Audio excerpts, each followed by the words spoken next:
Hello दोस्तों, welcome back to my channel. मैं थोल्ला भाई पीके में आपका स्वागत है। तो दोस्तों, आज का जो आपका टॉपिक होगा वो आप जान ही रहे हैं कि एल्डिहाइड, कीटोन और कार्बोक्सिलिक अम्ल का चैप्टर आपका स्टार्ट हुआ है। और उस चैप्टर में जितने भी नामकरण की अभिक्रियाएं हैं, धीरे धीरे हम उनको भी सॉल्व करना सीखते हैं। तो आज मैं लगभग 5 या 6 आपका जो नामकरण की अभिक्रिया है मैं उन्हें समझाऊंगा। और हर एक टॉपिक मतलब हर एक जो रिएक्शन है ना, वो बहुत ही ज़्यादा महत्वपूर्ण है।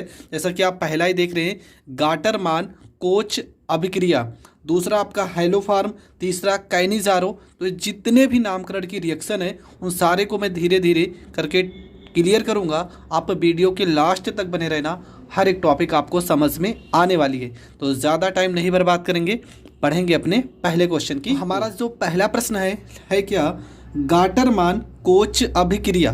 तो इस अभिक्रिया को हम कैसे सॉल्व करेंगे? तो देखो, ये जो मैंने हिंदी लिखी है ना, मैंने पहले लिख ली है, जिस कारण कम समय में आपको ज़्यादा से ज़्यादा क्वेश्चन को सॉल्व करा सकूं। तो लिखा है क्या कि बेंजीन का निर्जल, देखो ये आपका बेंजीन है, बेंजीन का निर्जल एल्यूमिनियम क्लोराइड, या तो आप उत्प्रेरक में निर्जल एल्यूमिनियम क्लोराइड ले सकते हो या क्यूप्रस क्लोराइड ले सकते हो। ठीक है, या क्यूप्रस क्लोराइड, यहाँ पे 2 बार लिखा है, कोई दिक्कत नहीं, इसको आप नहीं लिखना, की उपस्थिति में कार्बन मोनोऑक्साइड, क्या है, कार्बन मोनोऑक्साइड और हाइड्रोजन क्लोराइड के साथ क्रिया कराने पर बेंजल्डिहाइड प्राप्त होता है। इस अभिक्रिया को गाटरमान कोच अभिक्रिया कहते हैं। इतना सरल, इतनी सरल लाइन ना मैंने बहुत अच्छे से प्रिपेयर करके लिखा है कि आपको आसानी से याद हो जाए। देखो क्या है, ये आपका क्या है, ये आपका बेंजीन है। तो प्रश्न में लिखा है, आपको क्या लिखना है कि निर्जल बेंजीन को क्या होगा, ये बेंजीन आपका है, बेंजीन जो होगा आपको लेना है बेंजीन को निर्जल एल्यूमिनियम क्लोराइड AlCl3 की उपस्थिति में, ये क्या है, कार्बन मोनोऑक्साइड और यह क्या, हाइड्रोजन क्लोराइड के साथ गर्म करने पर या अभिक्रिया कराने पर बेंजल्डिहाइड प्राप्त होता है। और इस अभिक्रिया को हम गाटरमान कोच अभिक्रिया कहते हैं। क्या कहेंगे, गाटरमान कोच अभिक्रिया। आपको 1% भी नहीं याद करना है। देखो एकदम सिंपल तरीके से आपको लिखना है। देखो हिंदी आप लिख लेना, ज़रूर हिंदी लिखना, तभी आपको पूरे नंबर मिलेंगे, नहीं तो आपका नंबर ज़रूर काट लिया जाएगा। ये आपका क्या है, तो ये है आपका बेंजीन। ठीक है, ये आपका क्या है, तो ये आपका हो जाएगा बेंजीन हो जाएगा। और उसके बाद इसका नाम क्या है, तो इसका नाम है कार्बन मोनोऑक्साइड, इसका नाम है कार्बन मोनोऑक्साइड। और ये क्या है, हाइड्रोजन क्लोराइड। और ये क्या है, ये आपका है बेंजल्डिहाइड इसका नाम है, क्या है, बेंजल्डिहाइड नाम है। तो हमने क्या पढ़ा है और क्या लिखना है आपको कि बेंजीन को निर्जल AlCl3 की उपस्थिति में कार्बन मोनोऑक्साइड और हाइड्रोजन क्लोराइड के साथ क्रिया कराने पर बेंजल्डिहाइड प्राप्त होता है। इस अभिक्रिया को गाटरमान कोच अभिक्रिया कहते हैं। आपको ये हिंदी लिख देना है। ये जो रिएक्शन है ना, इसी रिएक्शन को तो हमने ऊपर लिखा है, इस रिएक्शन का जो हिंदी है मैंने ऊपर लिखा है, और ये रिएक्शन आपका हो जाएगा कंप्लीट। अगला आपका है हेलोफार्म अभिक्रिया। इसमें आपको क्या लिखना है, कि वह अभिक्रिया जिसमें मेथिल कीटोन, ये क्या आपका RCOO को पढ़ेंगे कीटोन, और ये आपका CH3 लिखा है ना, तो मेथिल, CH3 को क्या पढ़ते हैं, मेथिल। वह अभिक्रिया जिसमें मेथिल कीटोन कास्टिक क्षारों, ये आपका क्या है, सोडियम हाइड्रोक्साइड जो कि क्षार है, की उपस्थिति में हैलोजनों, ये क्या है आपका, हैलोजन से क्रिया करके हैलोफार्म, ये क्या है आपका, हैलोफार्म यौगिक बनाते हैं। यह अभिक्रिया हैलोफार्म अभिक्रिया कहलाती है। कितना सरल है। आपको रिएक्शन देखना है और रिएक्शन देखकर आपको हिंदी लिखना है।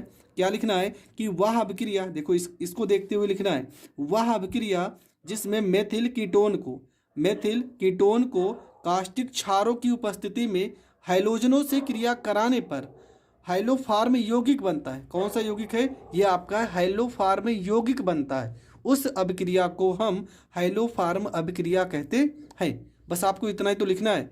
यहाँ पे COO ये आपका कीटोन है, ये आपका मेथिल है। तो लिखना है कि मेथिल कीटोन को कास्टिक क्षारों के साथ हाइलोजन, और हाइलोजन भी रहेगा कि उपस्थिति में जब अपक्रिया कराते हैं तो हाइलोफार्म यौगिक बनता है, और इस अपक्रिया को हाइलोफार्म अपक्रिया कहते हैं। यहाँ पे R की जगह पे आप CH3 को लिख सकते हो, ठीक है। तो ये इतना आपको रिएक्शन में लिख देना है और आपको पूरे नंबर मिल जाएंगे, ठीक है। यहाँ पे आप रिएक्शन में R की जगह CH3 भी लिख सकते हो, रिएक्शन X की जगह पे BR या तो I लिख सकते हो। पर आपको नामकरण के रिएक्शन में अगर आप इस तरह से भी लिख के आओगे तो आपको पूरा नंबर मिलेगा। तो आपको ये ही लिख कर आना है। समीकरण पूरी तरह से संतुलित है, आप चेक भी कर सकते हो। इसके बाद है कैनिजारो। ये क्या लिखा है? कैनिजारो अभिक्रिया।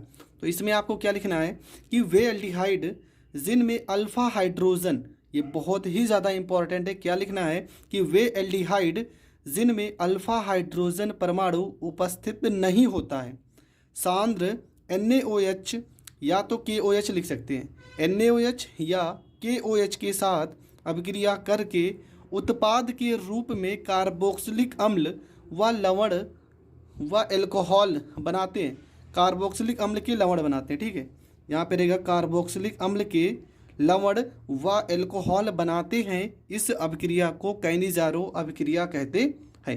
अब देखो ये रिएक्शन भी हम कैसे याद कर सकते हैं। तो इस रिएक्शन को भी आपको याद करने के लिए ना, जो ये आपका लिखा है, मतलब जो रिएक्शन लिखा है, आप इस रिएक्शन की सहायता से इसको भी याद कर सकते हो। देखो मैं कैसे याद करा रहा हूँ, और इसी तरीके से आपको याद भी करना है। क्या करना है आपको? देखो ये आपका क्या है? अल्फा हाइड्रोजन परमाणु, ठीक है। ऐसे एल्डिहाइड लेना है जो अल्फा हाइड्रोजन परमाणु उपस्थित नहीं है, ठीक है, उपस्थित ना हो। तो यहाँ पे ये फार्मेल्डिहाइड है। फार्मेल्डिहाइड को जब कास्टिक सोडा मतलब NaOH के साथ अभिक्रिया कराते हैं तो ये जो आपका प्राप्त हुआ, ये तो आपका हो गया एल्कोहल, और ये जो आपका सोडियम फार्मेट प्राप्त हुआ ना, ये है कार्बोक्सिलिक अम्ल का लवण। तो यही प्रश्न में भी यही कहा गया कि ऐसे एल्डिहाइड जिनमें अल्फा हाइड्रोजन परमाणु उपस्थित नहीं होता है और सांद्र NaOH और KOH के साथ अपक्रिया करके उत्पाद के रूप में क्या एल्कोहल और कार्बोक्सिलिक अम्ल का लवण देता है, तो ऐसी अभिक्रिया को कैनिजारो अभिक्रिया कहते हैं। तो आपको बस इतना ही लिखना है, ऐसी अभिक्रिया को कैनिजारो अभिक्रिया कहते हैं, और ये आपका हो जाएगा करेक्ट आंसर। तो दोस्तों ये प्रश्न भी आपका पूरी तरह से कंप्लीट हो गया।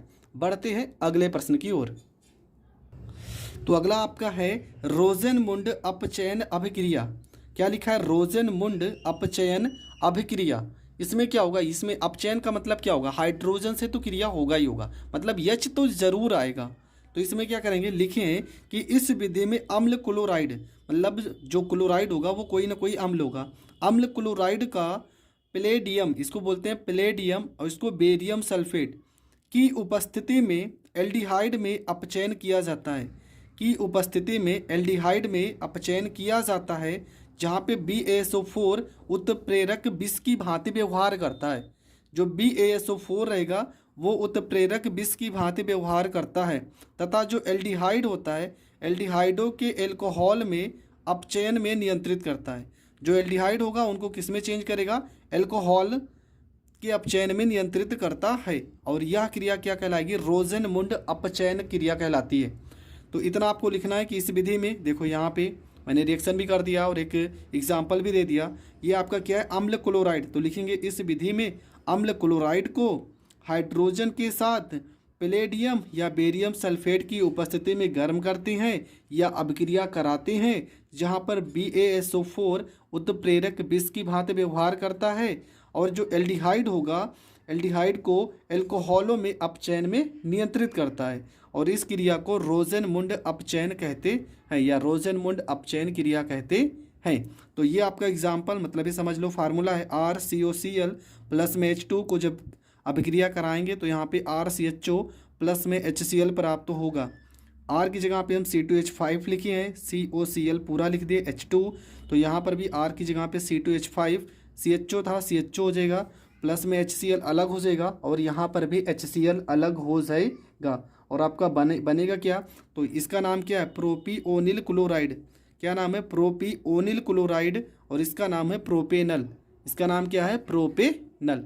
तो ये रिएक्शन भी आपका कंप्लीट हो गया।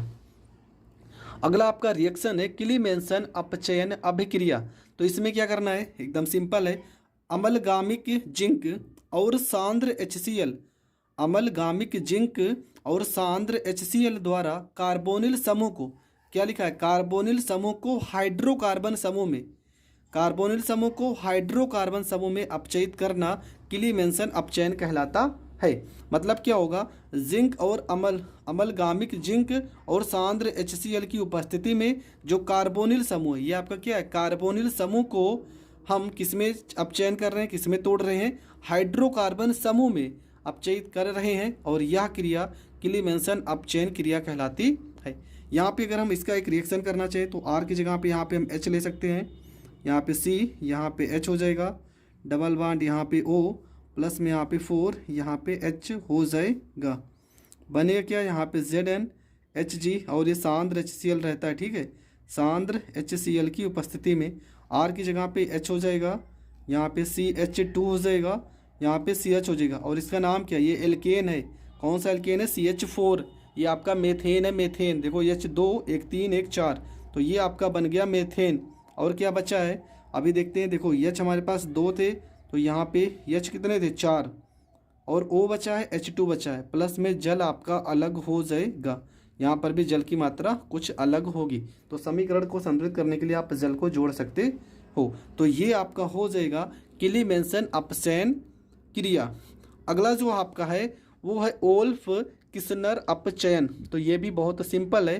क्या लिखा है कि क्षारीय हाइड्रोजीन NH2 द्वारा कार्बोनिल समूह को हाइड्रोकार्बन समूह में अपचयित करना ओल्फ किस्नर अपचयन कहलाता है।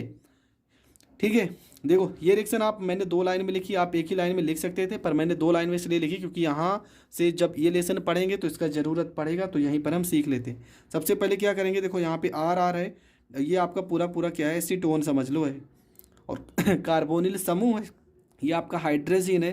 तो क्या होगा, यहाँ पे देखो C है तो C हो गया, दोनों R है तो दोनों R, डबल बॉन्ड के साथ ये पूरी वैल्यू जुड़ जाएगी। क्या, यहाँ पे O है, यहाँ पे N है, और NH2 ये हाइड्रोजन गैस अलग हो जाएगी, ठीक है, प्लस में यहाँ पे हाइड्रोजन गैस मुक्त हो जाएगी।